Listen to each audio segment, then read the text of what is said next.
And we're live. So, hello and welcome to Beecraft Live. Well, tonight's event is slightly different than our normal topics. We're joined by several experienced beekeepers who are experts in their field, really, producing wax, showing honey, and a BBKA honey judge.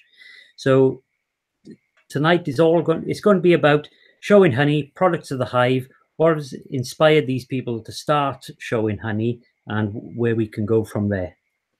So, as most of you probably know, I've showed a bit of honey at the Royal Welsh Show over the last few years, and it's of personal interest to me. So I've got quite a few questions, actually, especially for you, Enid, from a sort of technical tips and tricks point of view. So, well, we'll open it up to the panel anyway. So we'd like to start with yourself, Enid. Would you like to give a little background about yourself? Hi, yeah. Well, obviously I'm from Scotland, as you could gather by the accent, and I stay in a wee village called Scotland Well. Not many people know it. It's just south of Perth.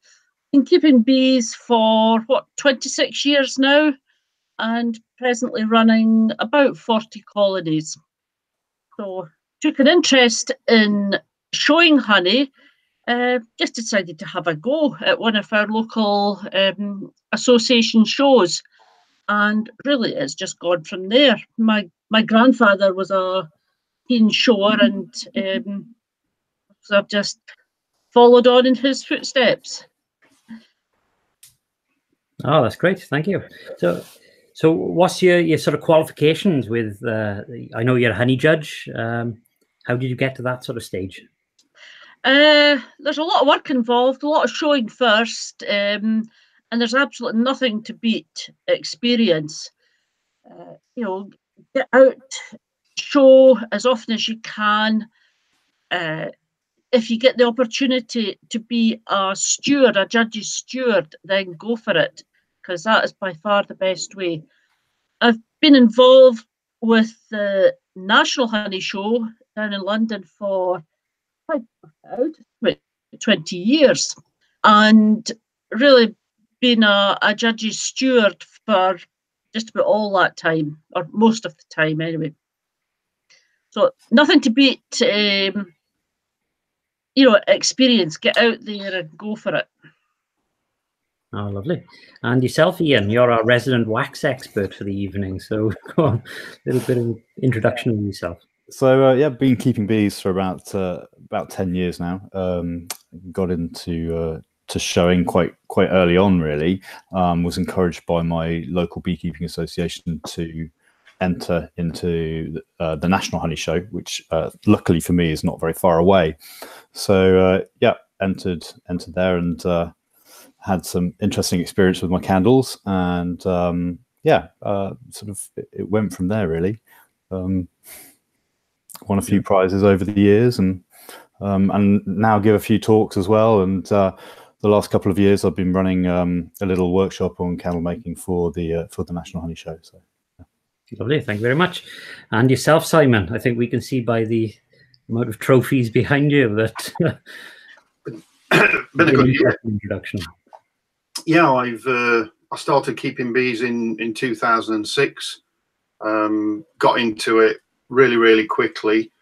Within a month of having my first bees, I was bullied basically into getting some honey on the show bench, which I did, and I got my first certificate in June 2006, which was very highly commended. I've been showing all over the place since then, and my last award was a blue ribbon in October for a block of wax, as a matter of fact.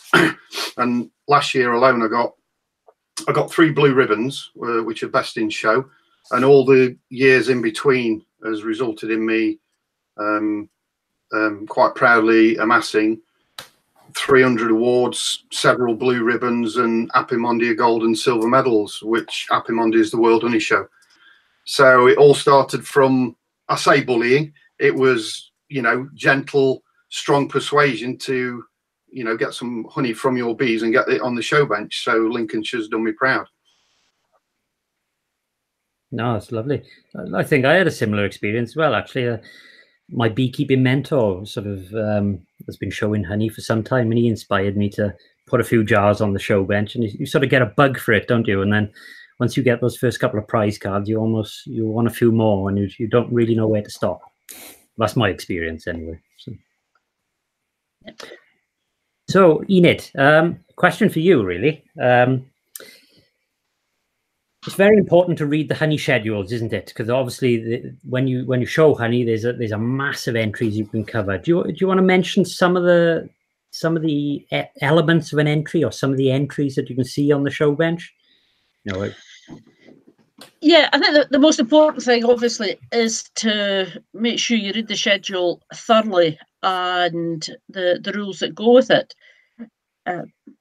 Obviously, some of the small local shows, their rules are very basic, but when you come to the bigger shows, then the rules are a lot more comprehensive. And I think the most important thing is, read the rules carefully. Note if there's to be a date by which your exhibits have to be entered by. And make sure you've got the honey for the correct classes that you're wishing to enter. Lovely. I know before this event, I was looking at the Royal Welsh schedule and the National Honey Show schedule, and I think there was up to about 350 entries. I think I seen on there. So there's quite a diverse number of classes you can enter. There's a lot of classes, yeah, especially at the National. And in fact, I've got a scheduled committee meeting on Monday next week. Fly down to Luton for that. And we just go over the full schedule from the previous year's honey show, and just make sure that any glitches are ironed out. If we want to add in a few new classes, do that. But yeah, the schedule gets looked at every year, and hopefully iron out any problems that there might be. Lovely. I suppose that leads us nicely onto a question for you, Simon. In terms of preparing honey for showing, how do you go about preparing honey, and what sort of tips and tricks could you offer people? I've tried to bring along a few props myself, and I've got a dark honey and a medium honey. I couldn't find a one, but there's a fantastic start. First of all, in the diversity of honey that beekeepers get access to or put before them when they go and have a look at what they've harvested. And you should never be surprised at the different colours of honey that come in, because it gives you the ability to enter the three main liquid honey classes, being light, medium and dark. I've only had the dark honey in any quantities on one occasion, and that was 10 years ago now. And the honey that I entered in that first year is still winning prizes today, because it's so scarce. I'm sure some people in the country get it on a regular basis. So as you're going through the season and you're harvesting your honey, have a look at it, and if it is a little bit unusual in both appearance and taste, then set some aside for future shows. And each month as it passes, if you're able to harvest some honey, take it as a single floral source, rather than harvesting in probably every 2 or 3 months, and it becomes a blend which might taste fantastic, but you might be missing some of the subtleties of those single floral source honeys. So try and separate your different colours and flavoured honeys as the season progresses. No, it's a very good point, actually. This, I shouldn't probably admit this, but this particular dark honey, the same thing. I think this one is about 5 years old now. We get it in very limited quantities in this area, so it's quite precious. So how do you prepare your honey for judging? Have you got any sort of particular tips you'd like to offer people without giving away too many secrets? Harvest it when it's ripe, to start with, so that you know that the moisture content is at the correct level. You get to know this, but you can use the refractometer if you're at all unsure, because if you don't check it and it is high in moisture content, the judges will find out, either by looking at it visually or testing it if they've got any sort of doubt. And you throw your exhibit away then, because you've spent all that time preparing it, filtering it on several occasions, cleaning the jar, putting it on the show bench. If the moisture content is too high, the judges will see it before they've even used the refractometer, and it's just a shame really, because some good honeys could have been even better and got an award. Mm.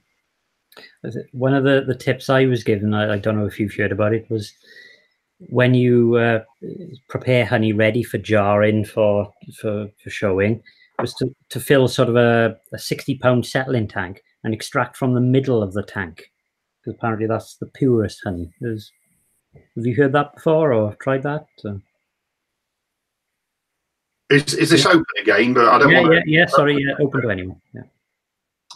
I relate that to when they take whiskey out of the still, that they get rid of the first amount that comes out, they tap off the centre amount, because that's where the best whiskey is. Well, I use that principle when I'm taking my honey off for the show, that if there is any small particles in there at all that's managed to get through the filtration, they might either sit at the bottom or float on the top. So that in the middle is what you've just described, Enid. Mm-hmm. Yeah, I think, as well as make sure you give yourself plenty of time to prepare your exhibits. Don't sort of at the last minute say, oh, I must bottle up some honey and bottle up the night before you put it on the show bench, because it tells straight away when you shine a torch through it, and that you see quite a lot of the just very small air bubbles and that. So you really have to allow time for the honey and everything to settle properly before you bottle it. So give yourself a few weeks. And the other thing is, make sure that you've thoroughly washed the jars beforehand, and don't dry them inside with a cloth, because you could get any tiny wee flecks coming off and land in the jar, and you might not see them, but they'll show up in the honey. I often dry my jars in the oven, and then they're nice and warm as I go to bottle the honey. But and then be careful when you're handling the outside of the jar. It's amazing, particularly the small shows you go to judge, and what could be a lovely exhibit is spoilt by the amount of fingerprints on the outside of the jar. I know quite a few people ask me at events and things, how do you disperse those tiny air bubbles? And the way I do it is to put it on a sunny windowsill, and they will eventually disperse on their own. Have you got any other methods for ensuring the clarity? Or? Just, I think, heating it very gently. You've got to be careful that you don't overheat the honey anyway. But yeah, it's all about preparing it in plenty of time, and don't be a last minute person. Some gentle heat will allow those bubbles to rise to the surface, and they could be troublesome to remove. So when I fill my jar for the show bench, I slightly overfill it to the required amount, so that after I've warmed it and the bubbles have risen to the top, I can then unscrew the lid and gently remove. They refer to it as scum, those air bubbles that are on the top, but you can gently remove that and a small amount of honey without taking the required level of honey below the show standard. So that's another way to get rid of those bubbles.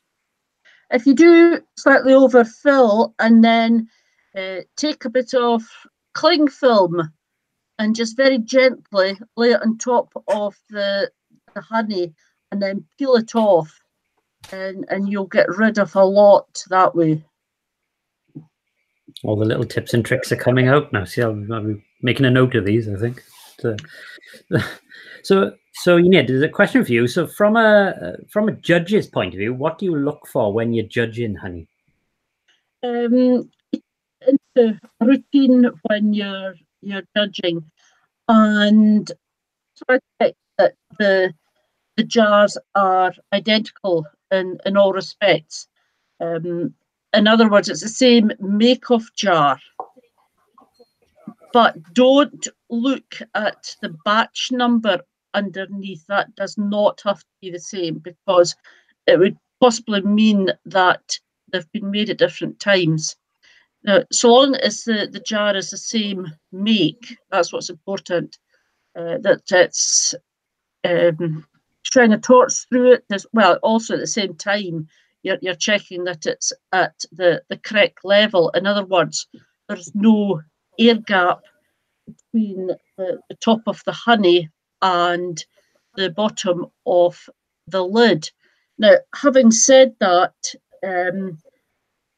that's fine for the screw lids, but the twist lid jars, which are still £1 squat jars, but their twist lids are actually slightly shallower than the screw lids, and there will possibly be an air gap there. So there is also a wee rim or a line on the jar. So it must come to at least that. But what to do is weigh a quantity of jars first and see what they weigh, and then fill them and weigh them again. And that way you'll know that you've got the right amount in the jar.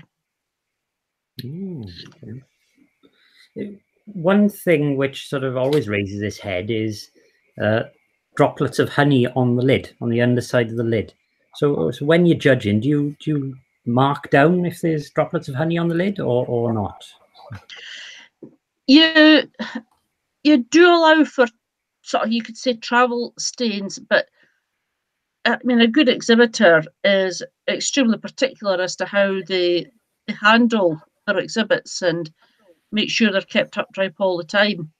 The worst thing you could probably do is arrive at the show and start to remove lids and put clean lids on and everything, because that's one sure way of any tiny wee specks of dust that's in the air landing on top of your honey, and it will show whenever you put the torch onto that honey. It will show.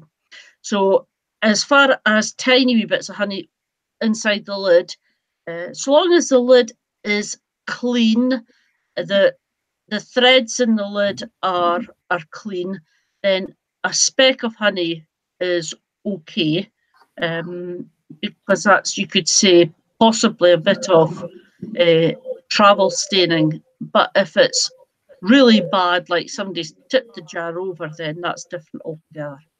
Yeah.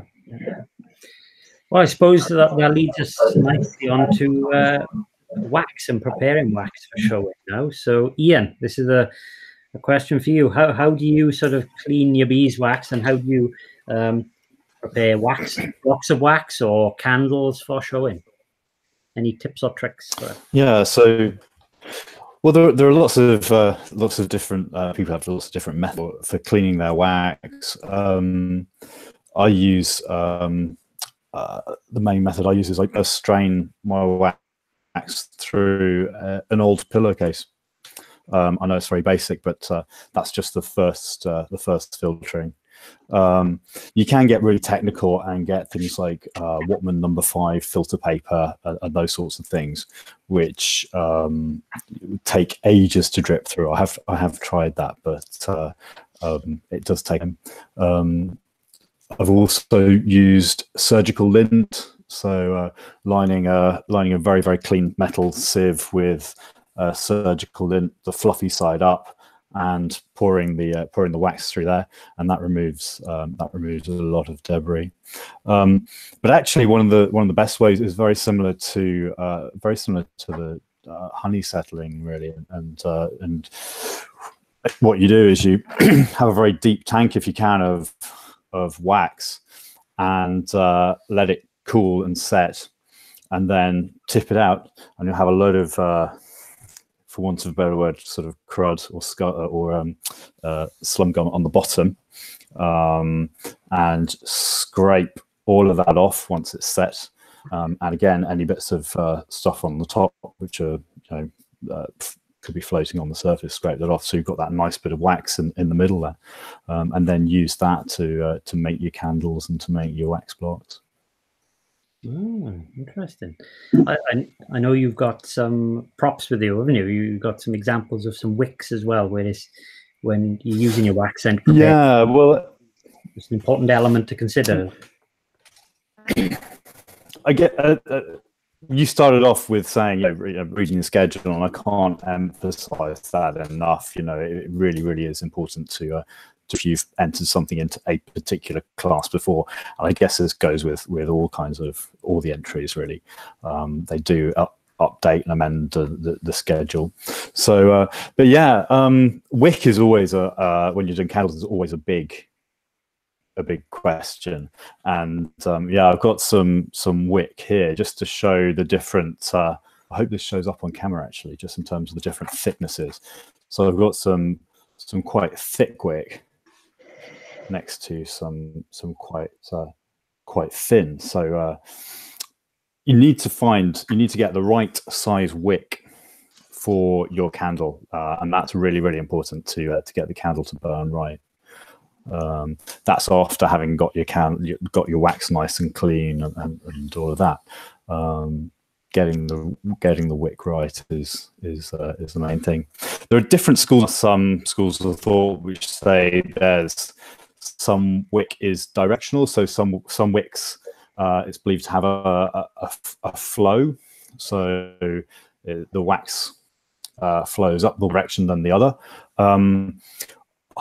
I've not been able to notice any discernible difference in modern wicks nowadays. I don't know if that was something from older style wicks, I'm not sure. But I've not noticed any difference. I don't know whether Enid has any views on direction of wick and that sort of thing. Yeah, I know some people say, it's important, that you've got to have the wick the right way up. To be quite honest, I've tried it both ways, and likewise, I've really not noticed any difference. And I know other people, we've had a discussion with other people about this, and they're of the same opinion, that they've really not been aware whether there's an upside down way or the right way up or whatever. Yep. How about yourself, Simon? You'll find most of your molds, the silicon molds these days, they tell you what size of wick to use for that particular mold. And there is a firm with quite a comprehensive catalogue of molds, and certainly all the wick sizes are in that. I was under the impression that the wicks, they're woven in such a way that they're a herringbone pattern, so there's a point to them, so they can be upside down or the right way up. I'm sure that will affect on the way the actual candle burns, and because there's a right way and a wrong way, basically, the judges can pick up on that to see if you've put your wick in upside down or the right way. I mean, it gets really picky, but when you get to the National World Honey Show and there is a right way and a wrong way, the judges are going to make that call, aren't they? When you're judging the candles down at the National, then you go through all the different categories first, looking at whether it meets the schedule, colour, aroma, the quality of the wax and everything. But once you've been through all that, then one of the candles from each group is taken away to a room where it's completely draft proof, and all the candles are lit, and you sit and watch them burning for a good half hour. And you're taking into consideration quite a lot of things during that time, starting with how easily did it light? Is the candle burning properly? Is it consuming the liquid wick? Is there any guttering down the side? Is the end of the wick beginning to cauliflower, or is it staying straight up, or is it bending over? It's surprising actually how much there is to watching a candle burning.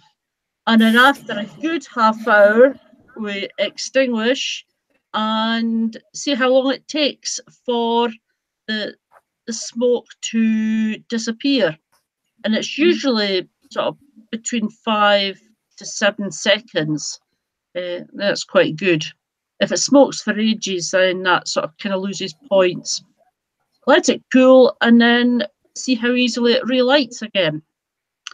So yeah, it's quite time consuming judging candles, and that's why I allocate certain people to do only the candles when we're organising the judges for the national.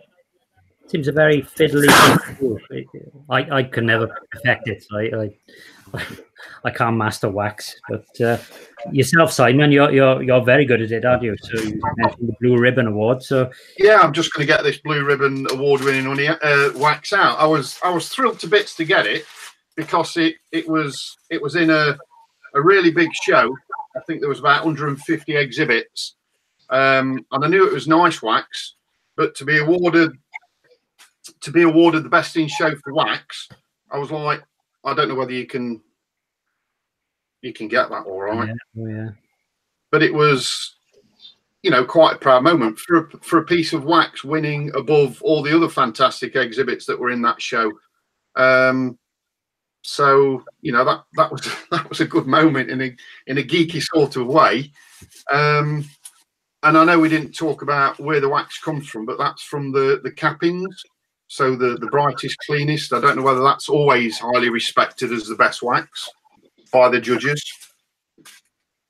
I would say definitely you keep the capping separate when you're dealing with the wax, and the heather cappings are definitely the best.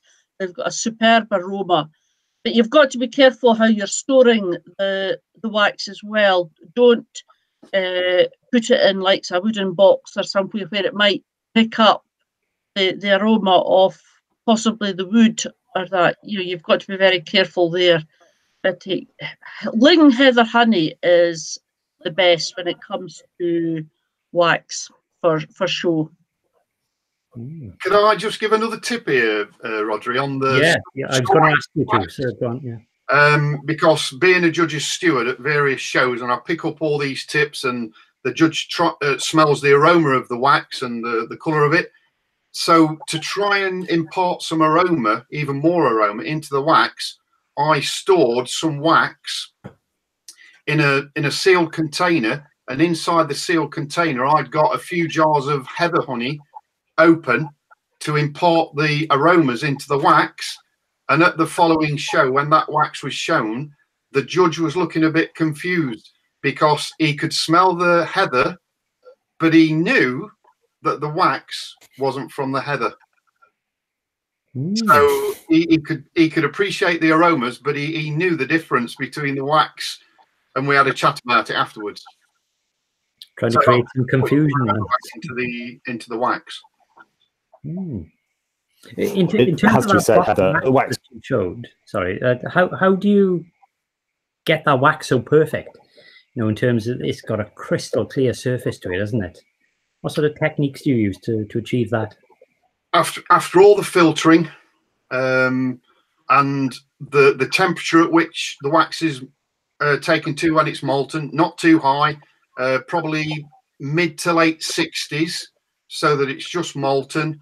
The mold is a brand new mold. It's brought up to temperature with the wax. The wax is poured into the mold in a domestic oven, and then it's put back into the oven in its mold. The oven is switched off, and the house is vacated to stop any sort of tremble, so that as the wax is cooling very, very slowly, there are less chances of any sort of vibration which may cause any ripples in the setting of the wax. So, but lots and lots of practice, entering lots of shows and getting lots of feedback, being a judge's steward, looking at other people's wax, talking to people. Sorry, Ian, you were going to say something? I interrupted. No, well, firstly I was going to congratulate Simon on his wax block, actually, because that's you know, it is an amazing thing, and yeah, a thing of beauty, actually, when you start getting into wax and you realize how difficult it is actually to produce a perfect block like that. So yeah, hats off to you there, Simon. But yeah, yeah. But heather cappings do produce the best wax. Sadly, I'm not in an area where I can get my hands on heather. So yeah, I'm very envious of everyone there. I liked Simon's little tip there about the putting the jars of heather honey in there, because I have heard that. I've not actually done it myself. What I would say is, with aroma, process your wax quickly. I think one of the worst things you can do, or not necessarily the worst thing, but if you sort of extract your honey and then you have a bucket of wet cappings just sort of lying around and think, oh, I'll leave that for 6 months or whatever, you know, the risk of fermenting and all kinds of other bits and bobs and stuff going moldy, you know, that will deteriorate the smell of the wax, because they'll pick up the off aromas, and when you do finally process it, that will come through into the finished wax. So if you can process your wax, get it melted down into a nice block as quickly as possible, that helps to preserve the aroma of the wax. Lovely. Is there anything you'd like to add to that, Simon? I know you've got to leave us shortly, haven't you? So yeah, when you've managed to source, I mean, this is part of the beauty of beekeeping, that when you go to the shows and you know that certain products are successful or a little bit scarce, it possibly makes you as a beekeeper go and target a particular crop. So Ian, I appreciate it's a long distance for you for the heather, and it is for a lot of people. Yeah.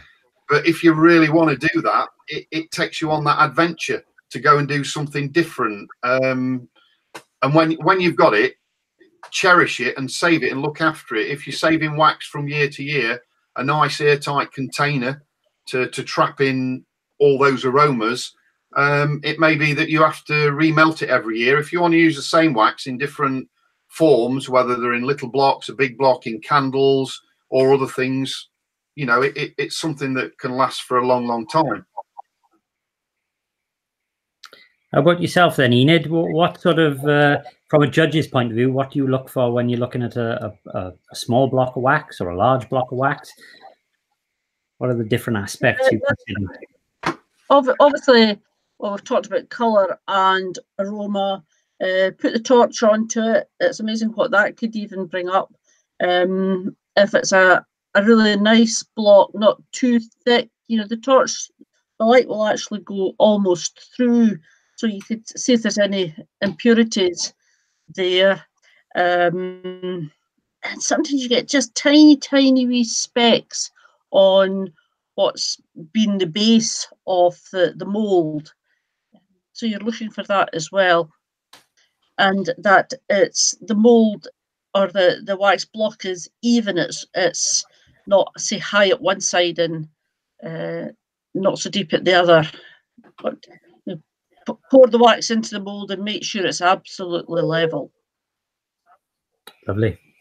Sorry, I'm going to have to go now, but I might get time to come back. I've just got something else on now. Sorry. No, that's great. Thank you very much, Simon. Simon's off to give a radio interview, so this is great. Take care. All right, bye. Bye. Sorry, you need to interrupt you then. So yes. No, that's okay.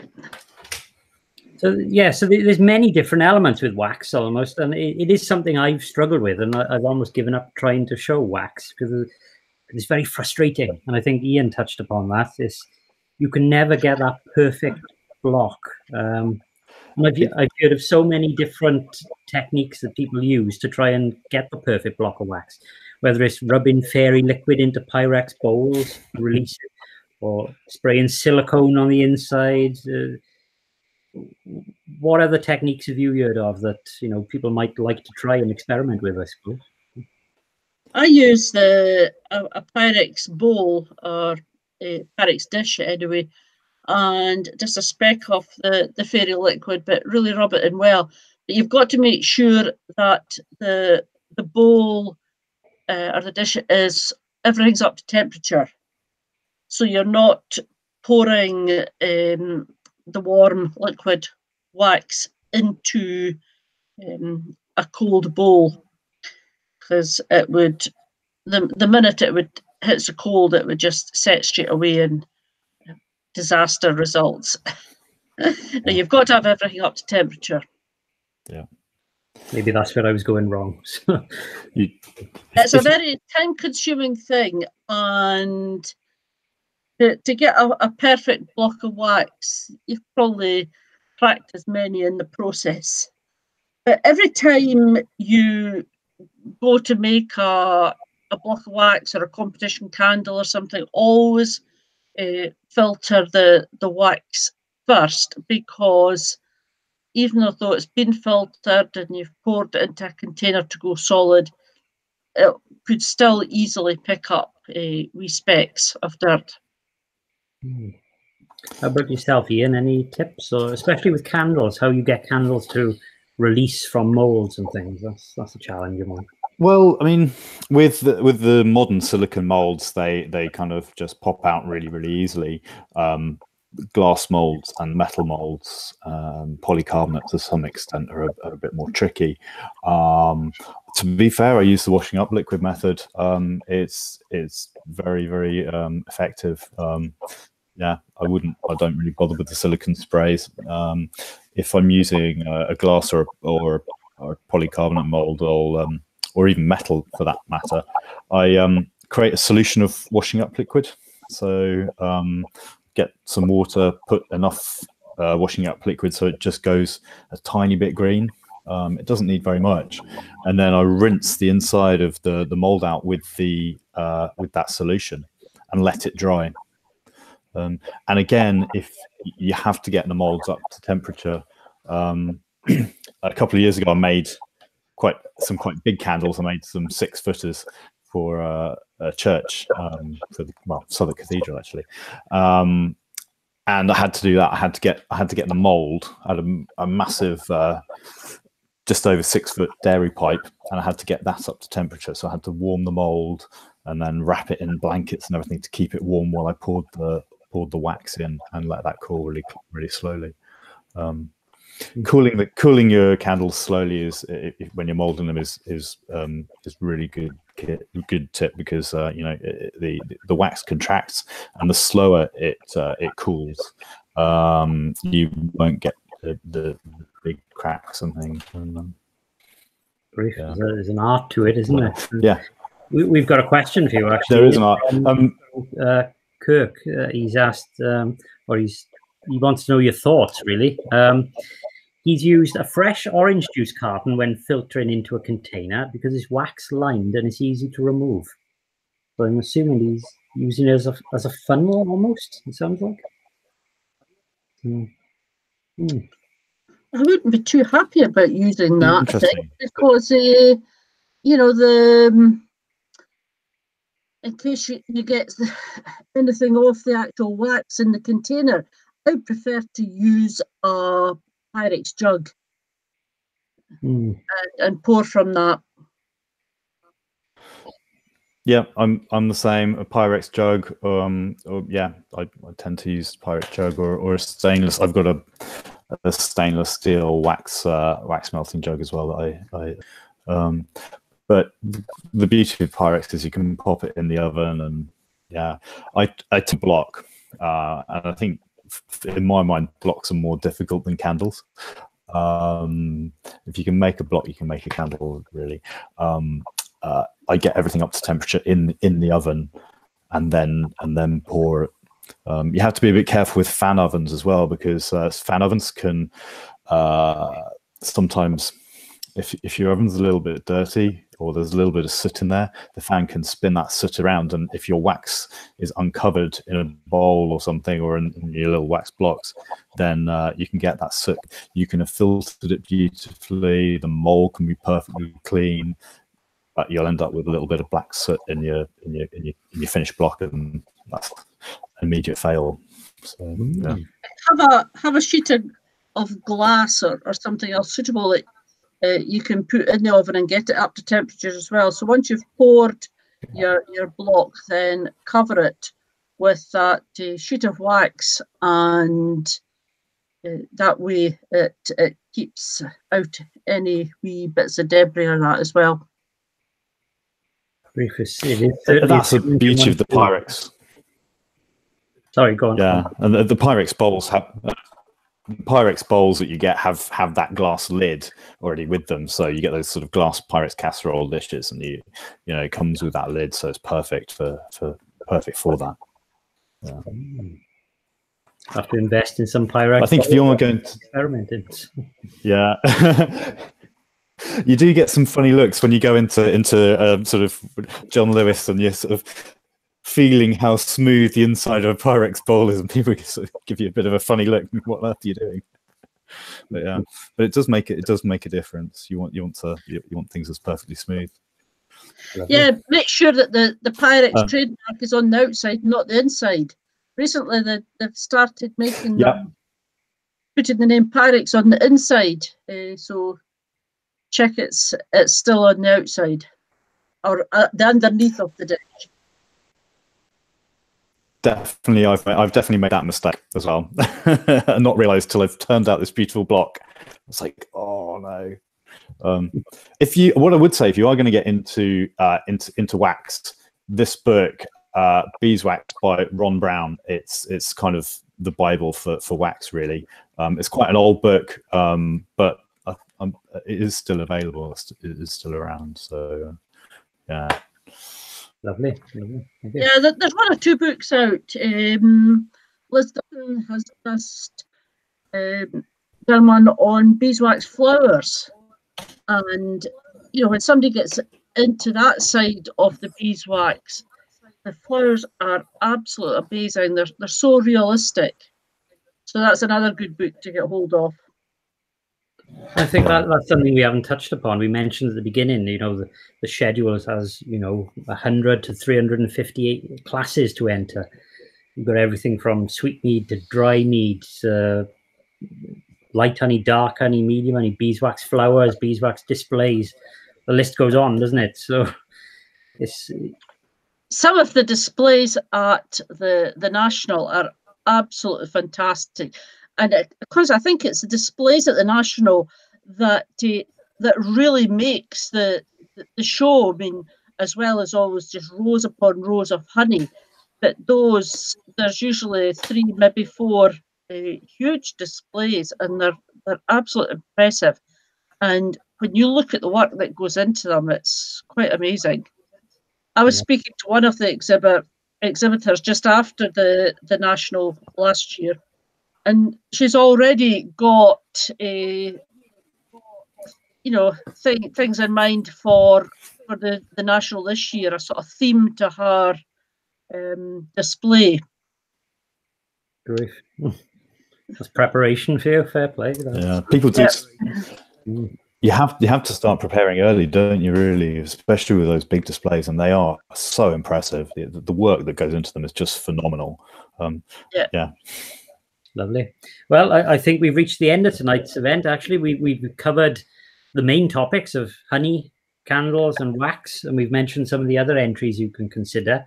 And I hope it's inspired you to take the opportunity this spring to look at your bees and identify products you can use for showing honey, and it's inspired you to enter into a honey show. That's my hope from this. Anyway, would you like to add anything, Enid and Ian, before we go? I think just don't be frightened, don't be intimidated. Have a go. By having a go, it's the best way to learn. And especially the smaller shows where you're liable to get feedback from the judges, whereas the big shows, especially the National, you just do not have time to give exhibits feedback. In fact, that's why we introduced 2 classes, class 5 and class 6, and they are just specifically for feedback. So we allocate a judge to each because it does take quite a long time to do. But yeah, don't be frightened, have a go, and it's the best way to learn. How about yourself, Ian? Any I would 100% words to add? definitely agree with Enid there. Have a go, enter your local shows, but also enter the national. You know, it's a great learning opportunity. It's a good couple of days out, and you know, it's a fantastic thing to go along to. So do along to the national if you can. I think once you get that bug of showing, it's very fun, isn't it? You know, it's an enjoyable thing to do. Yeah, the national is amazing. Definitely. You have to get to the national, even if you're not exhibiting at it. You've got to go along and see it, because you just walk up the steps into Sandown Park and through the doors, and there's that immediate wow feeling when you see all the exhibits there.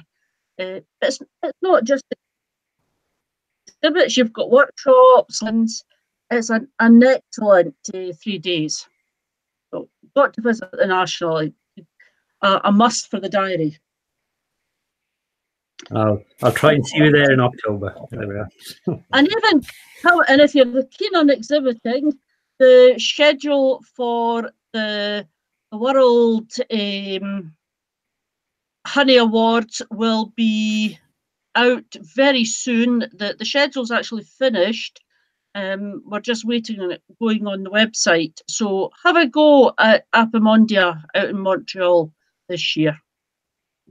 Lovely. Well, thank you very much, both. That was a very enjoyable event. I hope you can join us on the 20th of March as well, when we'll be discussing our regular topic of spring build-up, which is very apt at this time of year, since we've experienced 20 degrees today, so unusual weather. So bye from me. And Bye. Bye. Bye.